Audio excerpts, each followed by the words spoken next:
केंद्रीय वित्त मंत्री निर्मला सीतारमण ने गुरुवार को संसद में अंतरिम बजट पेश किया। बजट भाषण के दौरान उन्होंने बीते 10 वर्षों की सरकार की उपलब्धियां गिनाई और विकसित भारत के लिए सरकार का रोड मैप भी बताया।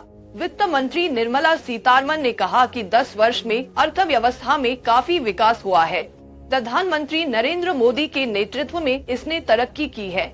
जब वो प्रधानमंत्री बने तब कई चुनौतियां मौजूद थी।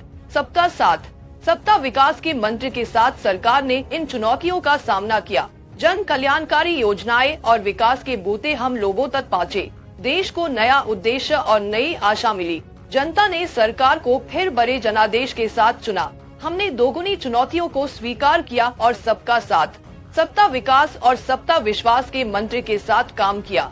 हमने सामाजिक और भौगोलिक समावेश के साथ काम किया। वित्त मंत्री ने कहा कि सबका प्रयास के मंत्र के साथ हमने कोरोना के दौर का सामना किया और अमृतकाल में प्रवेश किया।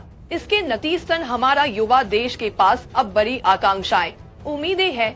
सीतारमण ने कहा कि पिछले 10 साल में हमने सबके लिए आवास, हर घर जल, सबके लिए बैंक खाते जैसे कामों को रिकॉर्ड समय में पूरा किया। 80 करोड़ लोगों को मुफ्त राशन दिया गया। अन्नदाताओं की उपज के लिए न्यूनतम समर्थन मूल्य बढ़ाया गया। पारदर्शिता के साथ संसाधनों का वितरण किया गया है। हमने असमानता दूर करने का प्रयास किया है जिससे कि सामाजिक परिवर्तन लाया जा सके। प्रधानमंत्री के मुताबिक गरीब, महिलाएं, युवा और अन्नदाता ये ही 4 जातियां हैं जिन पर हमारा फोकस है। उनकी जरूरतें, उनकी आकांक्षाएं हमारे लिए महत्वपूर्ण है। वित्त मंत्री ने कहा कि गरीब का कल्याण, देश का कल्याण, हम इस मंत्र के साथ काम कर रही हैं। सबका साथ के उद्देश्य के साथ हमने 25 करोड़ लोगों को विविध तरह की गरीबी से बाहर निकाला है। भारत को 2047 तक विकसित देश बनाने के लिए काम कर रही है। वित्त मंत्री ने कहा कि लोग अच्छे से रह रही हैं और अच्छी आमदनी कर रही हैं। बड़ी योजनाओं की प्रभावी तरीके से और ससमय पूरा किया जा रहा है। जीएसटी ने एक देश, एक मार्केट और एक टैक्स की धारणा को मजबूत किया है। गिफ्टी आईएफएससी ने वैश्विक वित्तीय निवेश का रास्ता खोला है। उन्होंने कहा कि अमृतकाल के लिए सरकार ऐसी आर्थिक नीतियों को अपनाए जो टिकाऊ विकास, सभी के लिए अवसरों, क्षमता विकास पर केंद्रित रहेंगी। रिफॉर्म, परफॉर्म और ट्रांसफॉर्म के साथ हम सुधारों का अगला चरण शुरू करेंगे। समय पर आर्थिक मदद, प्रासंगिक प्रौद्योगिकी, एमएसएमई को सशक्त बनाने जैसे पहलों पर नई नीतियों के जरिए काम होगा। हम ऊर्जा सुरक्षा पर भी काम करेंगे। वित्त मंत्री ने कहा कि नई तकनीकों से कारोबार को मदद मिल रही है।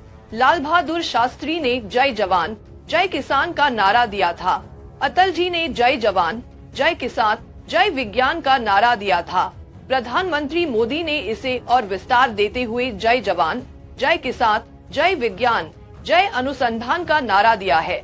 प्रौद्योगिकी के क्षेत्र में दिलचस्पी रखने वालों के लिए यह स्वर्णिम दौर है।